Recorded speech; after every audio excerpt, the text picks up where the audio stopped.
Assalamualaikum warahmatullahi wabarakatuh. Pada video kali ini saya akan menjelaskan mengenai teori antrian. Nah, kalau kita mendengarkan kata-kata antrian, itu sebenarnya fenomena yang sangat dekat dengan kita dan kita alami hampir setiap hari.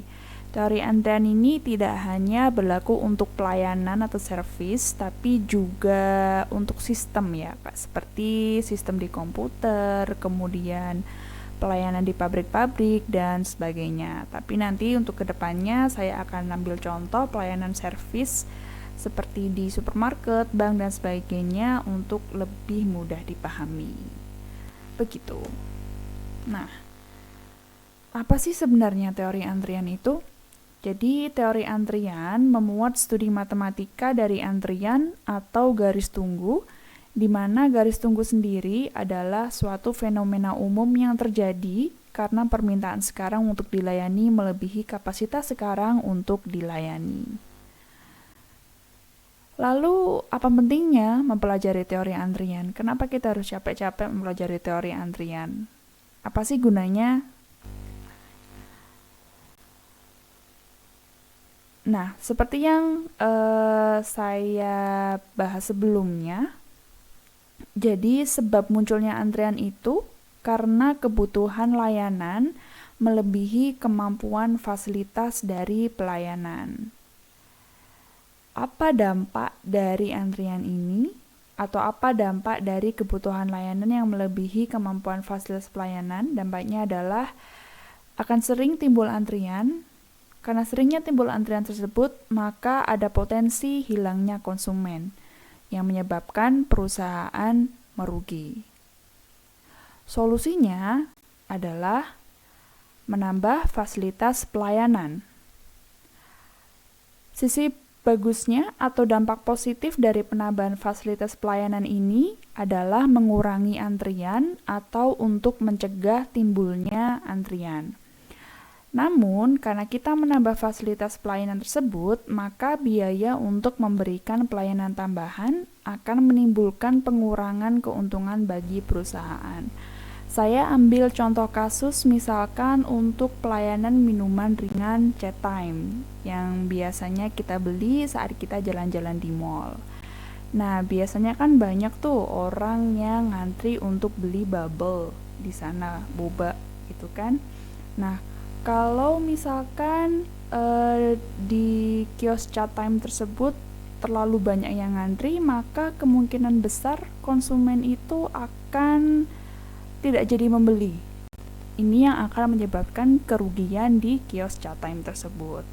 Sehingga pihak manajemen memutuskan untuk menambah misalkan yang melayani pelayannya, memutuskan untuk menambah pelayannya.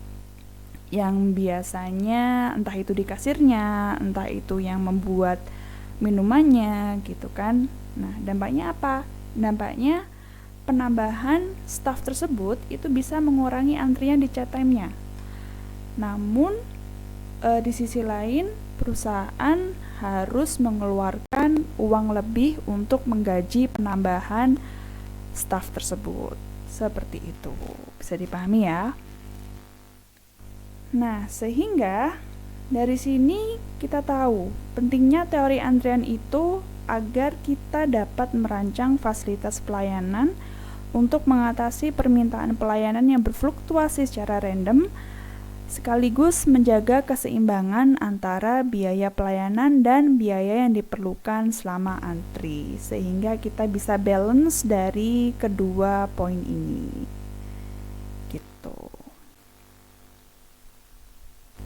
Kemudian kita masuk ke struktur dasar antrian. Nah,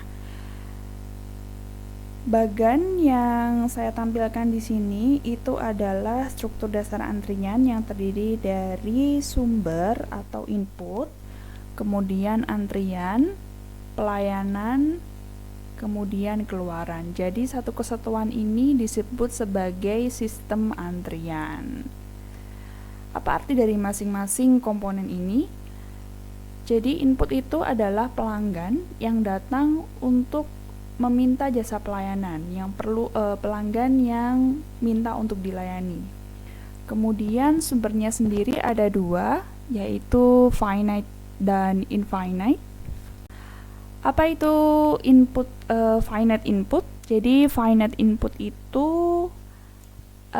dikatakan finite input ketika tingkat kedatangan tergantung pada jumlah pelanggan yang dilayani. Sementara untuk unfinite input, bila tingkat kedatangannya tidak tergantung pada jumlah pelanggan yang dilayani atau sedang menunggu untuk dilayani. Lalu apa yang dimaksud dengan tingkat kedatangan? Nah, nanti akan dibahas di pertemuan selanjutnya, di video selanjutnya. Kemudian, asumsi umum dari input ini adalah distribusi Poisson. Kalian sudah mempelajari ini di peluang terapan, jadi silakan dibuka-buka lagi catatannya, dipelajari lagi. Begitu. Kemudian, antrian. Antrian sendiri adalah jumlah pelanggan maksimum yang diizinkan untuk menunggu dilayani dalam sistem antrian. Jenisnya ada dua, yaitu finite dan infinite. Jadi kalau finite ini bahasa mudahnya adalah antrian yang terbatas. Contohnya antrian terbatas ini misalkan ada kuotanya ya. Contohnya misalkan sekarang kan lagi gencar-gencarnya pandemi COVID-19 nih. Nah, banyak orang yang berbondong-bondong ke rumah sakit ingin melakukan swab test PCR. Biasanya di suatu rumah sakit, misalkan rumah sakit X gitu ya, itu menetapkan kuota sebanyak 20 pasien yang hanya bisa melakukan swab test PCR.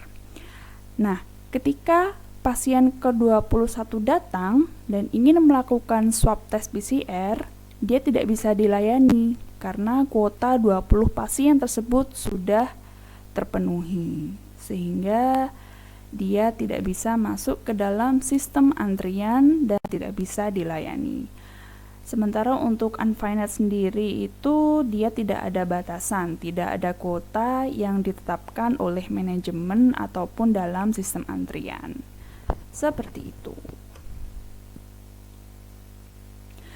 Oke, di antrian sendiri itu ada yang disebut dengan disiplin antrian, yaitu cara server memilih anggota antrian untuk dilayani.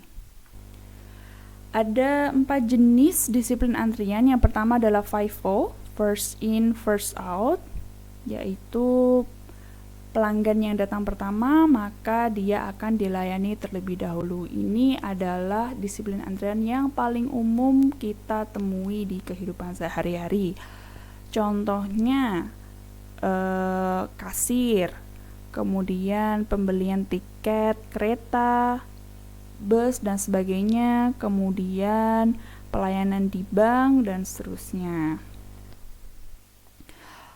Yang kedua adalah LIFO, yaitu last in first out, di mana yang datang terakhir maka yang akan dilayani terlebih dahulu. Sebenarnya ini sangat jarang ditemui di kehidupan nyata ya, dan hanya beberapa negara sih yang menerapkan, khususnya di bagian pergudangan. Jadi contohnya itu misalkan di gudang yang ukurannya cukup besar, gudang penyimpanan yang ukurannya cukup besar, nanti barang yang terakhir datang maka akan digunakan terlebih dahulu. Contohnya seperti itu. Nah, yang ketiga adalah prioritas, di mana anggota antrian yang mempunyai prioritas tinggi akan dilayani terlebih dahulu. Contohnya ini misalkan di IGD, biasanya pasien yang datang di IGD itu akan dilayani terlebih dahulu bila dia kasusnya urgent, misalkan butuh pertolongan saat itu juga karena kondisinya kritis dan sebagainya. Ada juga misalkan antrian untuk check-in boarding di di bandara gitu ya. Biasanya mereka yang memesan tiket eksekutif atau yang mempunyai VIP card itu biasanya akan dilayani terlebih dahulu gitu. Nah, kemudian yang terakhir adalah random. Jadi semua anggota antrian mempunyai kesempatan yang sama untuk dilayani dahulu. Iya, sekarang saatnya quiz time. Pertanyaan pertama, jadi nanti akan ada beberapa pertanyaan yang wajib kalian jawab di akhir video ini. Nanti linknya saya sediakan di Classroom. Pertanyaan pertama, silakan kalian review mengenai distribusi Poisson dan jelaskan mengapa jumlah kedatangan pelanggan diasumsikan distribusi Poisson. Silakan dibaca-baca lagi catatan peluang terapannya karena semua jawaban ada di sana. Kalau nggak menemukan jawaban, silakan cari-cari di Google, di buku, dan seterusnya. Oke, kita lanjutkan. Untuk pelayanan, nah apa sih yang dimaksud pelayanan? Pelayanan itu adalah individu yang memberikan jasa pelayanan kepada anggota antrian. Ini yang melayani orang-orang yang ingin dilayani. Seperti itu. Nah, untuk waktu pelayanan sendiri didefinisikan sebagai waktu yang diperlukan oleh server untuk melayani satu anggota antrian. Misalkan tadi di antrian bank gitu ya. Misalkan satu orang teller itu membutuhkan waktu rata-rata sekitar 10 menit untuk melayani nasabah yang hendak melakukan transaksi, misalkan transfer ataupun penarikan uang dan sebagainya. Nah, kemudian asumsi waktu pelayanan ini biasanya diasumsikan berdistribusi eksponensial. Ini juga kalau nggak salah sudah kalian pelajari di peluang terapan, jadi nanti silahkan dibaca lagi. Nah, untuk pelayanan ini ada beberapa jenis. Yang pertama adalah single server, single phase. Jadi saya kasih contoh untuk yang bagian ini, misalkan di suatu cabang bank ya ada seorang nasabah yang ingin melakukan transfer. Nah, dia datang tuh ke banknya. Kemudian dia masuk ke dalam antrian, menunggu. Nah, di cabang bank tersebut hanya ada satu teller, sehingga disebut single server. Kalau tellernya lebih dari satu, itu disebut dengan multi server. Tapi karena ini cabang banknya kecil, sehingga tellernya hanya satu, sehingga disebut single server. Kemudian setelah nasabah itu dilayani, sudah selesai, dia keluar dari sistem antrian ini. Makanya dia disebut dengan single phase, karena hanya melalui satu fase pelayanan dari tellernya tersebut. Seperti itu. Kemudian jenis kedua adalah single server multi phase. Yang ketiga multi server single phase. Yang terakhir adalah multi server multi phase. Oke, untuk yang terakhir adalah output, yaitu pelanggan yang keluar dari sistem antrian karena sudah selesai mendapatkan pelayanan secara lengkap. Jadi output itu yang sudah dilayani itu ya, yang sudah dilayani sudah mendapatkan pelayanan, maka dia disebut sebagai output, keluar dari sistem antriannya. Nah, sekarang untuk pertanyaan kedua, silahkan kalian mereview mengenai distribusi eksponensial dan jelaskan mengapa waktu pelayanan diasumsikan distribusi eksponensial. Pertanyaan terakhir, silahkan cari contoh kasus dari masing-masing struktur pelayanan yang saya sebutkan tadi, single server, single phase, kemudian single server multi phase, dan seterusnya, yang berbeda dari yang sudah saya sebutkan ya. Kemudian ilustrasikan contoh kasus tersebut dengan gambar atau bagan. Untuk detail pengumpulannya seperti apa, nanti silahkan dibaca di submission link yang akan saya berikan di Classroom. Sekian presentasi dari saya, nanti kita akan lanjut ke part-part selanjutnya. Assalamualaikum warahmatullahi wabarakatuh.